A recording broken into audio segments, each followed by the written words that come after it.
back to Daryl Morey though, Caleb. Uh, Regarding Doc Rivers, I do think that Daryl Morey was pissed that he traded Thibault in a second round pick for McDaniels and he didn't play him. Like he traded for D'Anthony Melton, bro. We lost draft picks for PJ Tucker, Daniel House. He doesn't play Jaden Springer. He played, he had to sign DeAndre Jordan. Daryl Morey is smart enough to know that DeAndre Jordan sucks. And he had to sign him because he wouldn't play Paul Reed.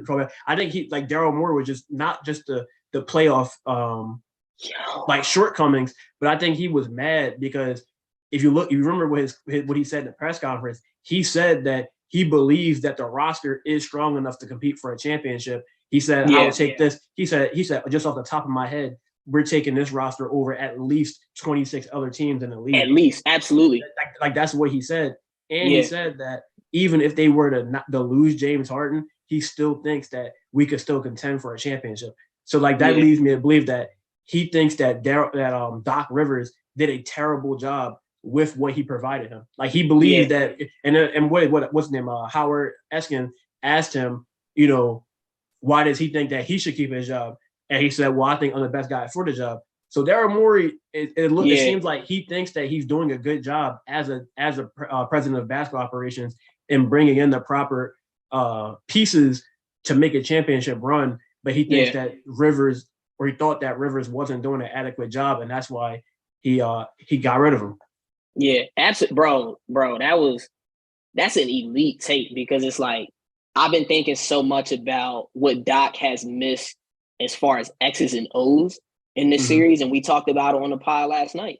It's we didn't run an offensive set in Game 6 with 5 minutes left, up 2. I was in the stadium. We didn't run a single offensive set. Wow, that's got to be on the coach. We literally everybody in our section is where's the pick and roll? Where's Maxey? What are we doing on offense? And it's I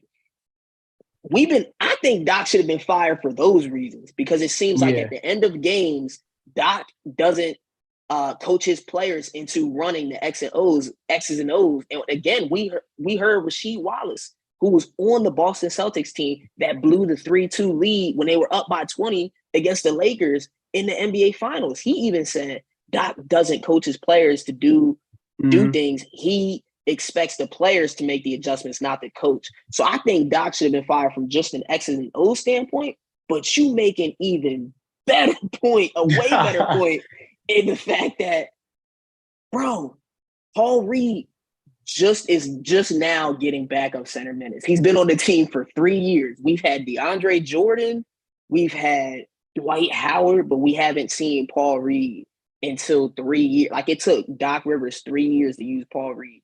We seen Isaiah Joe go and have success in OKC. What do the Sixers lack? A lengthy perimeter defender who has length, who can shoot the three. We have Melton, but we don't have, other than Melton off the bench, we don't have any other wing guys that we can trust to knock down a 3-point shot. Even Daniel House in that Game 6 missed a couple open threes. And it's if that's Isaiah Joe, them Jones might go in. So it's him not developing young talent, the Jaden Springers, the Charles Bassies. It's Daryl Morey's giving you players. You didn't even play Daniel House. Daniel House barely played Game 6. How does Daniel House give you 10 minutes off the bench? And he's signed to a playing Game 6 too. Yeah. It's not even he's on a minimum. He's making a pretty decent contract.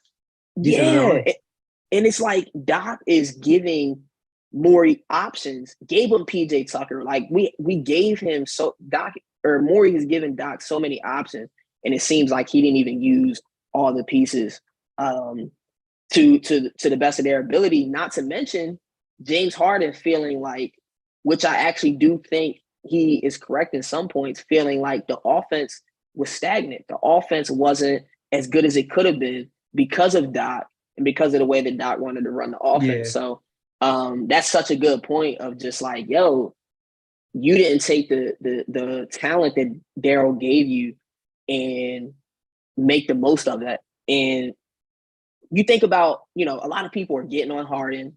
I said this yesterday. Harden gave us 2 40-plus point games. He was an elite playmaker in Game 5. Harden gave us 3 really good games, 3 really good W's. Joel Embiid wasn't good enough. In one game, he couldn't carry us to the finish line. Like, people are getting on Harden, people are getting on Morey. It's like, yo, Daryl Morey turned Al Horford, Josh Richardson, and Ben Simmons. Ben Simmons hasn't played basketball in almost 2 years.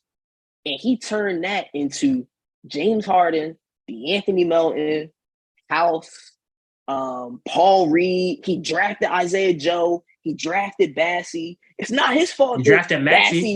Bassey drafted Maxey when other teams passed on him. It's not Daryl Morey's fault that Doc Rivers didn't play Paul Reed, Isaiah Joe, and Charles Bassey for 3 years. Whose fault? Yo, he didn't even play Maxey his rookie year. He didn't even play Maxey his rookie year. We had George Hill defending Danilo Gallinari, and me and you are begging Paul Reed to get some minutes at the 4. Paul Reed is a natural power forward, and we haven't seen him play power forward in 3 years. How?